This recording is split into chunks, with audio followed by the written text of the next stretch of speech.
Graça e paz, meus irmãos. Mais um domingo, graças a Deus, mais um domingo para louvar o Senhor, um domingo para descansar, um domingo para pensar nas coisas do reino, um domingo especial, que esse domingo seja um domingo especial na sua vida, seja um domingo abençoado por Deus. E agora é tempo de meditar, é tempo de pensar um pouco na palavra do Senhor, de pensar um pouco nas coisas que Deus tem feito, que Deus vai fazer, naquilo que Ele tem para nós. Então dedique esse domingo, um tempo desse domingo, para pensar nas coisas do Senhor, para pensar nas coisas que são do alto e deixar Deus trabalhar em sua vida também durante mais esse domingo, durante mais esse dia, não é? Hoje eu quero conversar com você um pouquinho sobre regras. Quero falar com você sobre as regras para ser feliz. Sei que alguém já se assustou, né? Regra, que negócio chato falar de regra, que coisa é isso? Quando nós falamos em regra, logo vem na nossa mente a ideia de algo incômodo, algo ruim, algo desagradável. Geralmente as regras não são boas, né? Ou são boas, são muito importantes. As regras são muito importantes. Se nós quisermos alguma coisa, temos que seguir regras, e elas estão por toda parte, no trânsito, na escola, no trabalho, nos relacionamentos. Sempre existem as regras, e no caso dos relacionamentos, as regras de convivência. E se quebrarmos uma regra dessas, teremos um problema muito grande, não é? Então, as regras, elas são importantes. Então, hoje eu quero falar com você sobre as regras para um viver feliz. Nem sempre nós gostamos das regras, mas elas são muito importantes. E a palavra de Deus, ela apresenta as regras que nos conduzirão à felicidade. Quer ser feliz? Então siga as regras que a palavra de Deus traz, siga aquilo que a palavra de Deus diz e você será feliz. Então, no nosso estudo de hoje, nós não temos aqui a intenção, eu quero deixar isso bem claro, a minha intenção hoje aqui não é trazer uma receita de bolo ou uma receita do tipo perca peso em 15 dias, nada disso. A nossa proposta aqui hoje é mostrar dentro da palavra de Deus algumas orientações que nos levarão a uma vida mais feliz, a uma vida melhor. E hoje se fala muito sobre a questão do ser feliz. Livros e livros têm sido escritos sobre esse assunto, palestras e palestras têm sido dadas sobre esse assunto, e os gurus estão enriquecendo, vendendo a receita da felicidade para outros. Estão se tornando muito felizes vendendo essa receita de felicidade para outras pessoas. Mas antes, eu quero começar então a falar com você sobre o que não é felicidade.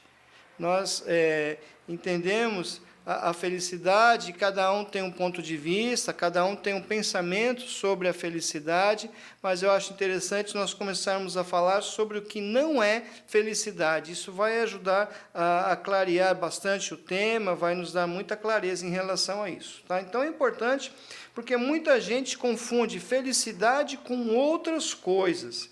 E até nas igrejas mesmo, infelizmente, existem pessoas que estão enganadas atrás de uma felicidade que são de acordo com os padrões mundanos e são capazes de dar tudo ou quase tudo numa tentativa de troca com Deus. Isso não é uma troca com Deus, as pessoas querem fazer uma troca com Deus e isso não produz a felicidade. O que acontece é que hoje, mais do que nunca, a felicidade se tornou sinônimo de prosperidade, a felicidade se tornou sinônimo de riqueza, a felicidade se tornou sinônimo de saúde, mas quem foi que disse que para uma pessoa ser feliz ela tem que ser próspera?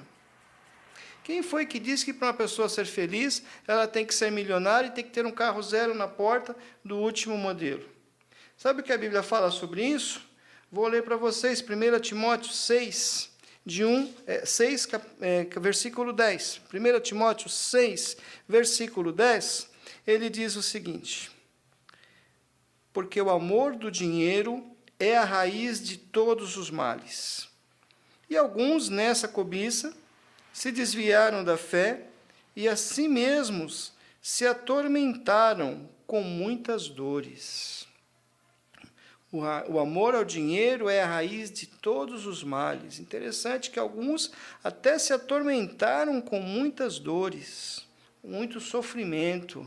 Veja você, em determinado momento, quando o diabo tentou a Jesus, ele o levou a um elevado monte e ofereceu toda a riqueza, todo o poder dos reinos da terra em troca da adoração a ele. É evidente que Jesus não aceitou, dizendo que a adoração deve ser somente a Deus. Mas muitas pessoas têm caído nessa armadilha,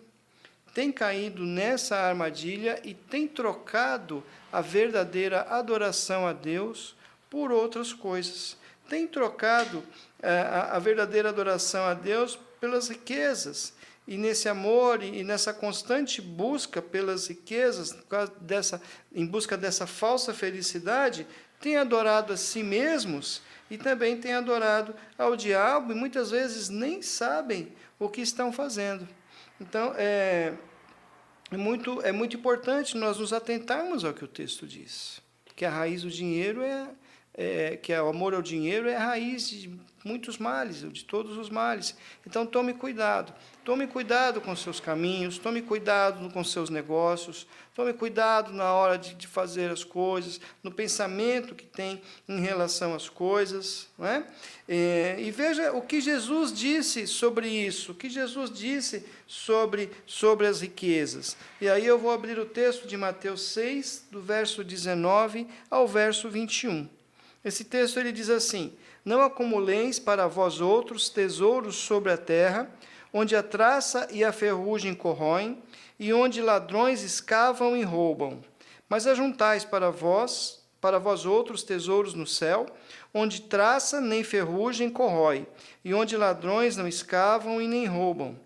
Porque onde está o teu tesouro, ali estará também o teu coração. Ali estará o teu coração. Muito bem. Ser próspero, ser abastado é bom. É bom ser próspero, ser abastado? Com certeza, é bom. Mas aonde está o seu tesouro? Aonde está o tesouro? É aí que nós queremos chegar. Não é errado você ter a riqueza, não é errado você ser abençoado por Deus e ter os bens, não é errado você trabalhar e colher os frutos do seu trabalho, o resultado do seu trabalho, pelo contrário. Mas o problema é que quando o desejo pelas riquezas e pela felicidade alcançada através delas assume uma condição diferente dentro de nós, isso acaba assumindo a posição de um Deus. E nós passamos, então, a viver por essas coisas, acabamos a viver por elas e para elas. E por causa dessa falsa ilusão da felicidade, nós acabamos vivendo uma vida aí fora de sintonia com Deus. Acabamos vivendo uma vida, então, onde nós deixamos de servir a Deus e acabamos ferindo o primeiro mandamento. Jesus disse que não podeis servir a Deus e não poder servir a Mamon, que é o Deus das riquezas. Então, quando nós colocamos outra coisa, qualquer outra coisa que venha primeiro, ou que tenha um lugar dentro do nosso coração de maior destaque do que o nosso Deus, isso é prejudicial, isso é idolatria, e isso Deus não aceita.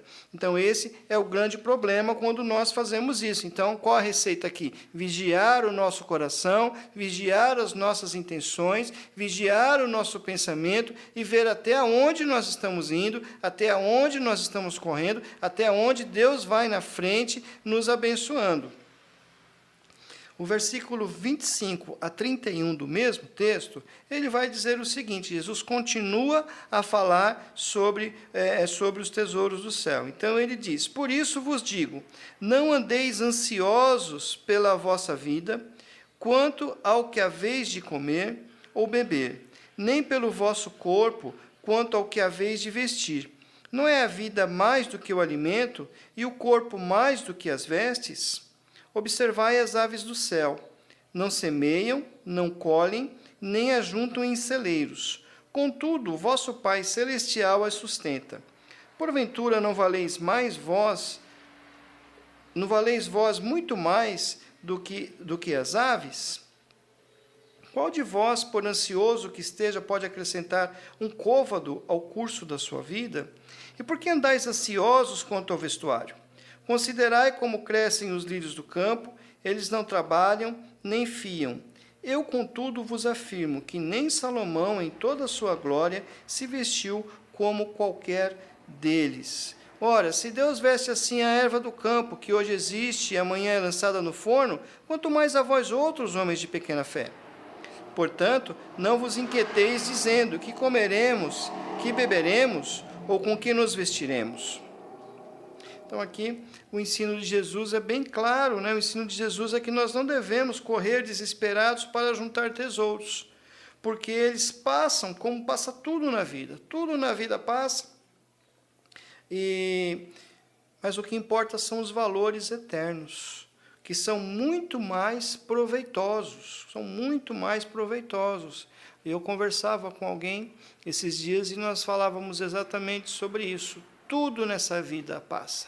Seja um momento bom, seja um momento ruim, seja um momento de fartura, seja um momento de dificuldade. Por isso Paulo diz, aprendi a viver com fartura e aprendi a viver na necessidade. Porque ele tinha o seu olhar focado em Deus, ele tinha o seu olhar focado em Cristo e sabia que as coisas vinham do alto, que as coisas vêm de Deus e que Deus governava a sua vida. Então, o ensino de Jesus é justamente esse, para que nós fiquemos tranquilos e que deixemos Deus trabalhar por nós, cuidar de nós, cuidar das nossas vidas, cuidar das nossas necessidades, porque os valores eternos são muito mais proveitosos. Agora, eu quero deixar claro também que o trabalho foi instituído por Deus, eu não estou falando para você sair do seu trabalho amanhã e deitar numa rede, não é isso. Então, o trabalho ele foi instituído por Deus e do nosso suor deve vir o nosso sustento. A Bíblia dignifica quem trabalha e Deus abençoa quem age assim. Então, o ensino aqui é que nós devemos confiar as nossas questões nas mãos de Deus para que não coloquemos essas necessidades na frente do Senhor. As riquezas, o angariar, o conquistar, o ter, na frente de Deus. Outra ilusão são os nossos amigos, são os amigos. A casa cheia de amigos. A casa cheia de amigos não é sinônimo de felicidade. Muita gente pensa que estar com a casa cheia, que estar com a casa lotada de gente, isso é ser feliz. Há pessoas que são magnéticas, há pessoas que são assim, são bem magnéticas. Atraem as pessoas, sempre tem gente perto de si, já viu gente que é assim? Tem gente que tem isso, as pessoas vêm, se aproximam, geralmente pessoas assim são muito alegres, são muito divertidas, mas estar cercado de gente, cercado de amigos, definitivamente não significa ser feliz. Jó é um exemplo disso. Enquanto Jó tinha saúde, enquanto Jó tinha dinheiro, enquanto Jó tinha uma família grande, uma família próspera, ele era respeitado e ele era cercado de gente, considerado sábio, considerado um exemplo, considerado um modelo para os seus contemporâneos, mas quando caiu em miséria, quando perdeu a sua saúde, restaram para ele apenas 3 amigos da onça, que o acusaram de pecado, acusaram ele de estar naquela situação porque era um grande pecador, e a sua mulher que mandou amaldiçoar a Deus e tirar a sua própria vida. Veja a situação de Jó. Sobraram apenas 3 amigos acusadores e uma esposa que não o apoiou, ao contrário, mandou renegar tudo aquilo que creu até o momento e tirar a sua própria vida. Em algum momento, os amigos poderão falhar. Em algum momento, os amigos poderão ir embora, poderão fugir, como os apóstolos mesmo, que negaram Jesus e o abandonaram no momento mais difícil. Todos fugiram. Mas em Jesus, amigo temos, mais chegado que um irmão. Em Jesus, amigo temos. E ele disse, já não vos chamo de servos, mas de amigo. E não existe amor maior do que esse de dar a sua vida pelos seus amigos. Quem disse isso foi Jesus. Então Jesus é o nosso amigo. Jesus é quem cuida de nós. Jesus é quem se importa conosco. Então devemos trabalhar e cultivar essa amizade com Ele e pensar em cima disso. Então são 2 situações que acontecem são duas situações onde as pessoas se iludem, as pessoas se enganam. As riquezas, os valores e os amigos. Cuidado para não cair na armadilha da falsa felicidade. Então, agora que nós já discutimos sobre o que não é felicidade, nós precisamos, então, entender o que é a felicidade. Bem, o dicionário define felicidade como sensação de contentamento, satisfação e bem-estar. São 3 definições que o dicionário traz. Para o budismo, a felicidade é a libertação do sofrimento. Para o filósofo grego Aristóteles, felicidade é ter uma vida equilibrada, voltada para a prática do bem. Para o filósofo também grego Epicuro, a felicidade ocorre através da satisfação dos desejos. Já para o psiquiatra e para o psicanalista famoso Sigmund Freud, a felicidade é impossível de ser alcançada e ela não passa de um sonho que os indivíduos perseguem.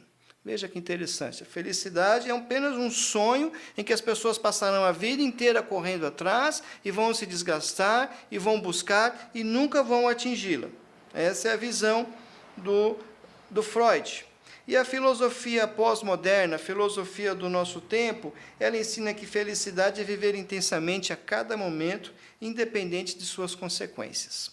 Essa é a filosofia do nosso tempo. Mas o que a Bíblia ensina sobre a felicidade? O que a palavra de Deus fala isso? Ser feliz é viver de acordo com a vontade de Deus para a nossa vida.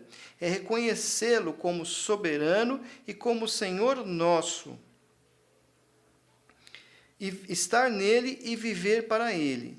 E se alguém está em Cristo, nova criatura é. As coisas velhas já passaram e se fizeram novas. É isso que a palavra de Deus diz, 2 Coríntios 5,17. Isso é felicidade, é estar em Deus, reconhecê-lo como soberano, como Senhor nosso, como Senhor da nossa vida, estar nele e ficar tranquilo, deixando que Ele cuide de todas as coisas. Saber que com as lutas, com as dificuldades, com as provações, no bem-estar, no momento bom ou no momento difícil, nós estamos amparados pelas mãos de Deus, que é o nosso Senhor. E isso acontece quando nós abrimos o nosso coração para Jesus, quando nós abrimos o coração para Ele e entregamos os cuidados da nossa vida para Ele. Isso nos traz paz, isso nos traz segurança, isso nos traz certeza de que somos cuidados e dirigidos por Ele. Saber que estamos em Cristo, não com Cristo, mas em Cristo, faz uma diferença muito grande. Estar em Cristo é estar unido a Ele, estar preso a Ele em todas as coisas. Por isso, Paulo fala que nós somos participantes dos sofrimentos de Cristo. Mas ele também fala que nós somos participantes também da sua glória. Depois você pode ver isso em Romanos 8, 17 e 18, que nós somos participantes dos sofrimentos de Cristo, mas também da sua glória.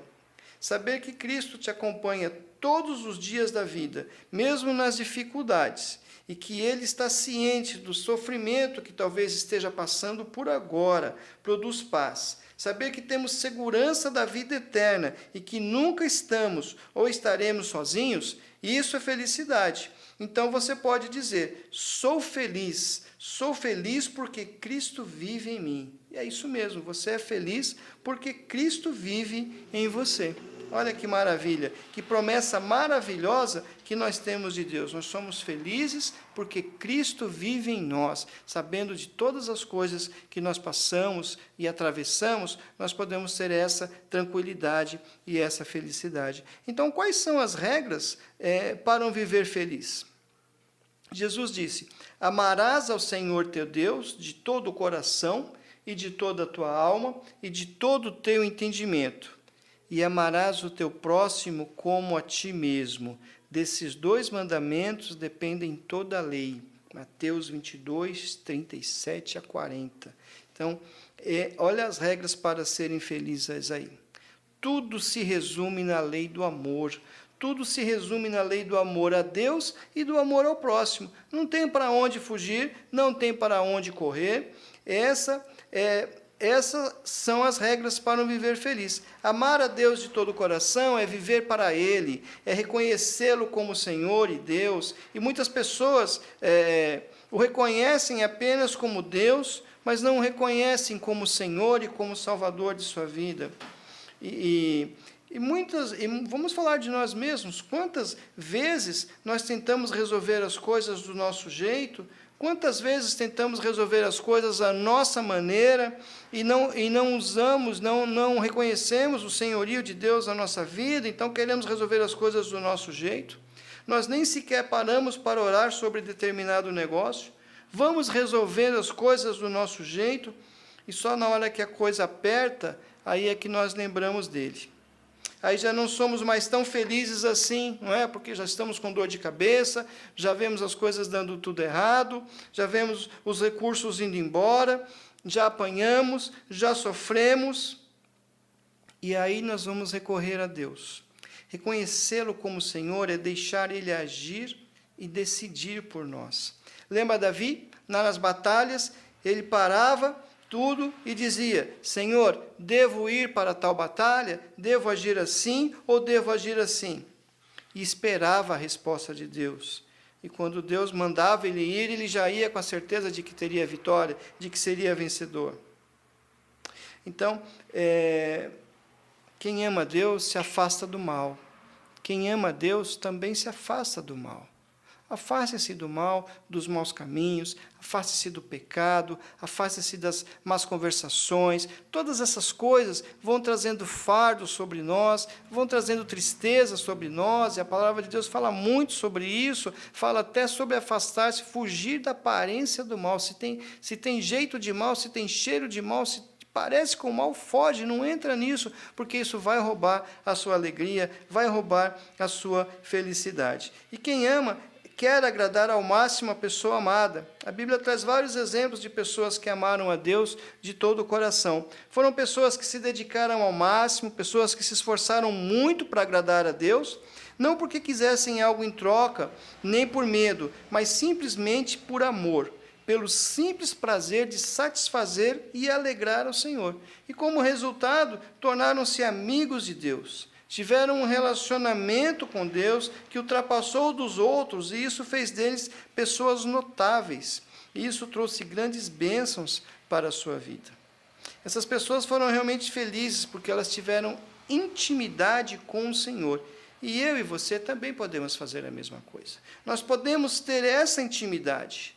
Basta querer amá-lo com todo o coração, com toda a alma e com todo o nosso entendimento. E nós também seremos pessoas notáveis no nosso tempo. Não por causa da nossa capacidade, mas por causa da intimidade que teremos com Deus. E a segunda regra para ser feliz é amar ao próximo como a si mesmo. O amor ao próximo é a prova do amor que temos a Deus que não vimos. Nós não vemos a Deus, nós não vimos a Deus. Mas quando nós amamos o próximo, nós podemos mostrar esse amor. Nós podemos mostrar esse amor. 1 João 4, versículo 20, ele diz que se alguém disser, amo a Deus, e odiar a seu irmão, é mentiroso. Pois aquele que não ama seu irmão, a quem vê, não pode amar a Deus, a quem não vê. Devemos amar assim, como a nós mesmos. Do mesmo jeito que nós nos amamos, com cuidado, com atenção, com preocupação, desejo de atender com o melhor. Ninguém fica sem tomar banho, ninguém fica sem comer, ninguém anda por aí de qualquer jeito, rasgado, sujo. Não, ninguém faz isso porque se ama, estando bem, estando com as faculdades mentais bem, não vai fazer isso, não é? Nós devemos ter esse mesmo cuidado com o próximo, devemos, então, nos amarmos, ainda que hajam diferenças, não com aquele amor corrupto, não com aquele amor interesseiro do mundo, mas com amor puro e santificado por Deus, um amor que é espelhado e baseado no amor de Cristo, que sendo Deus, humilhou-se e ofereceu-se em sacrifício por nós. Eu quero dizer que o amor ao próximo, que é um amor espelhado no amor de Cristo, é um amor que se humilha, que se deixa humilhar, é um amor que se oferece em sacrifício muitas vezes, um amor que se cala diante de situações, que se cala diante de palavras, que se cala diante das coisas e deixa Deus agir. Essa é uma área muito difícil, a área do amor, a área do amor ao próximo, a área do perdão, mas não uma área não impossível de ser tratada. Talvez você tenha dificuldade de amar as pessoas, talvez você tenha dificuldade de amá-las verdadeiramente, ou tenha alguma dificuldade com um irmão, ou com um parente, ou com uma pessoa específica. Então, ore a Deus e peça a Ele que lhe dê condições de arrumar tudo isso, peça a Ele perdão pela sua atitude, peça a Ele também que o capacite para amar e perdoar, e, se for o caso, e que Ele crie condições para que você e o outro possam se acertar e se corrigir. Agindo assim, amando a Deus, amando ao próximo, e não caindo na armadilha da falsa felicidade, seguindo essas duas regras simples, essas duas regras básicas, com certeza nós teremos uma vida mais feliz. Que Deus te abençoe, pense em tudo isso que nós conversamos, e que Deus trabalhe na sua vida, e que você permita que Ele trabalhe na sua vida, para que realmente nós sejamos felizes por completo. Vamos orar? Pai querido, nós queremos te agradecer por essa manhã, queremos agradecer ao Senhor pela Tua palavra, ó Deus, queremos agradecer ao Senhor que nos ensina como ser felizes, ó Deus, que nós possamos aprender com a Tua palavra, Senhor, querer aprender contigo, ó Pai, e que nós possamos praticar aquilo que nós aprendemos, aquilo que nós ouvimos. Abençoa esse meu irmão, essa minha irmã, essa pessoa que está nos vendo nesse momento, Senhor, que possa encontrar o caminho e seguir as regras da felicidade de acordo com a Tua palavra, Senhor. Se alguém tem caído nas armadilhas desse mundo, da falsa felicidade, que o Senhor os mostre isso, Pai, que o Senhor os ajude a saírem desse caminho errado, Senhor Deus, e que possa haver, então, a alegria, o amor maior a Ti, Senhor Deus, e também ao próximo, para que nós sejamos plenamente felizes. Abençoa a todos com essa verdadeira felicidade, no nome de Jesus. Amém. Que Deus te abençoe e que você tenha um excelente domingo na presença de Deus.